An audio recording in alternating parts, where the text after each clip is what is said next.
The material Texe has continually presented to the world is just extraordinary. And this DVD, Rothschild's Choice, is probably the best thing he's ever done, all things considered. Because where we are now, we've gotten to a point where the enemy of freedom is quite clearly identifiable. They've given up on their subtlety and their stealth. They're just putting it right in the faces of the masses. There's no question about it.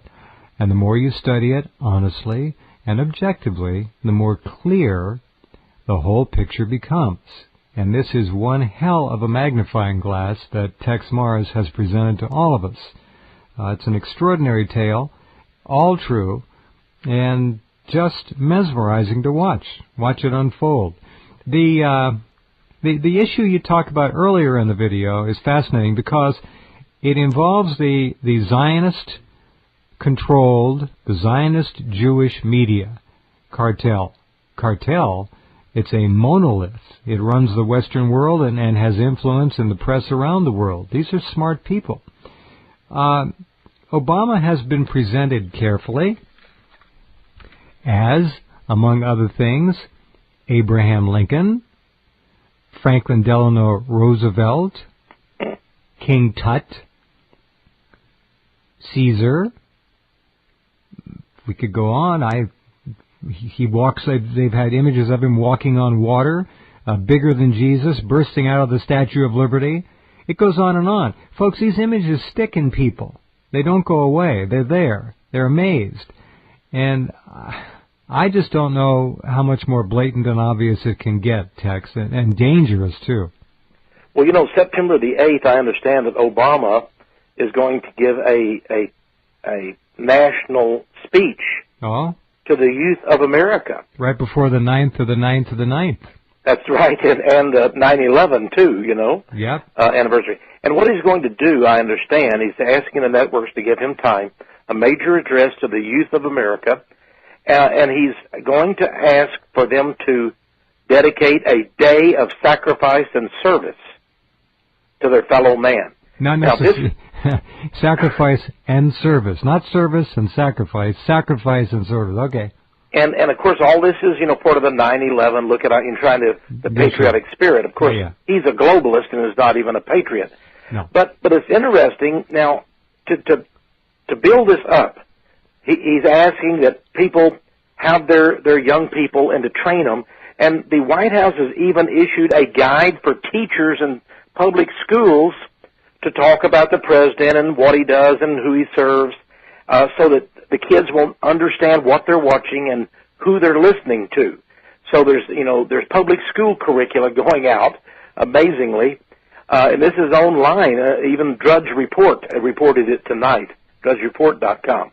Now, the thing about this is to see the way the media, you mentioned the media, so we can go in any direction, but let's just take the media to prepare everybody for this. You will remember that both Obama and his White House Chief of Staff, Israeli citizen Rahm Emanuel, said one of their chief goals is to found or establish a national, a civilian service corps. Correct.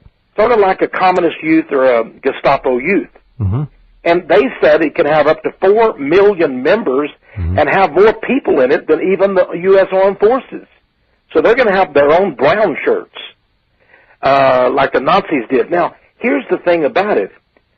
Fox Network, apparently, I'm clearing my throat here, appears to be anti-Obama. But of course, all this is just a perception only. Yeah. Because, in fact, there has to be a quote-unquote loyal opposition. Has to be.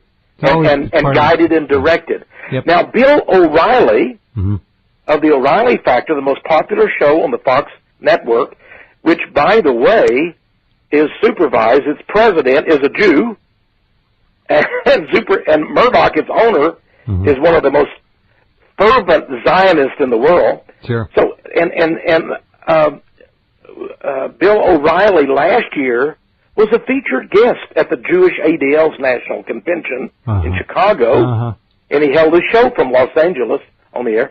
So Bill O'Reilly suddenly shows up 2 weeks ago. Here's the little preparation you were talking about. Prepare the people. Bill O'Reilly, who is part of this Republican Party network, suddenly is on the front cover of Parade magazine, the most read magazine in America, in all of the newspapers as an insert. He's on the front cover with all of these multinational American children. And what's the article about? You know what it was about?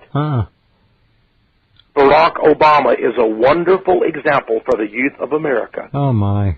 Yeah, I know it doesn't sound reasonable, because Sean Hannity and the others get up and blast, but this is all for fun and games. These people, Rush Limbaugh, I was listening to him one day. I don't listen to him much, but just happened I turned on that day as God would have it, I guess. And he was promoting Israel and Zionism, and he said, "Folks, I just got back from Israel with my rabbi. Oh, my. And we've got to do something about it." He was just blasting, the Hamas and all the others. Oh, yeah. He returned from Israel with his rabbi. But here's the scary thing. We have this vaccine being forced on us. We have the scare of the swine flu coming up. Yep.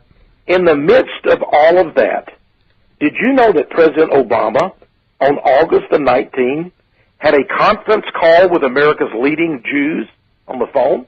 No. Yeah, and I'm reading from Politico.com, a very, reputable source, Ben Smith writing, and he says that in President Obama's call with the rabbis, August 19th, that he said some interesting things to them. First of all, he quoted from the Rosh Hashanah prayer of the Jews. And he said, quote, "We are God's partners in matters of life and death." Oh, my. And a rabbi, Jack Moline, a well-known cleric of the Judaic faith, is quoted here in Politico as saying how pleased he was with Obama saying this about who shall live and who shall die. He said, indeed, the Rosh Hashanah prayer says that in the holiday period, it is decided, quote, who shall live and who shall die. And amazingly, the president ended the phone call by wishing the rabbis Shana Tovah, or Happy New Year, in reference to the high holy days, which come in September. Wow, didn't know that one. That was under the radar here.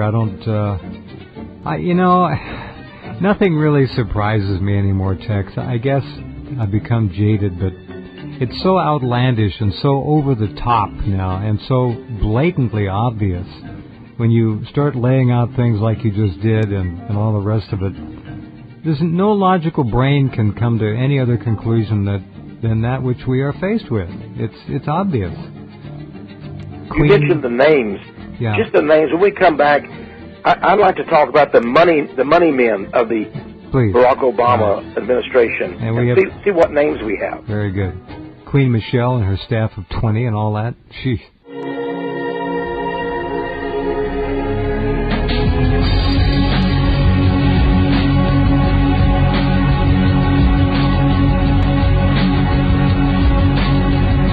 All right, let's get right back to it. Tex Mars, his brand new DVD documentary, Rothschild's Choice. A stunning achievement. I hope you'll all get it.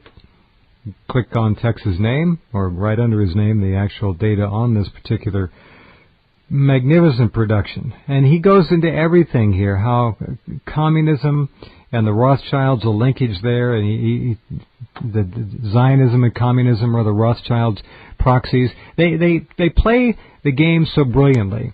They create the loyal opposition. They create all the dissension. Ultimately, they have penetrated every significant, meaningful movement across the geopolitical economic spectrum to make it appear that there are contests going on, and there are some people out there who are fighting this, and make no mistake about it. But when you own the media, it becomes a cakewalk. So if these names were all Buddhist names, Indian names, American Indian, indigenous peoples' names, Japanese names, Korean names, we'd be talking the same way we are now. No difference. It's the simple fact that 0.02% of the world's population now controls, essentially, the world. It's close. China and Russia, notwithstanding, they're there. And make no mistake that Israel is heavily invested, Zionism, in India. very heavily penetrated there. Go ahead, Texe, please. Well, if we really want to see who runs Obama rather than the other way around, we have to note the people that he's brought in with him that were, I think, foisted on him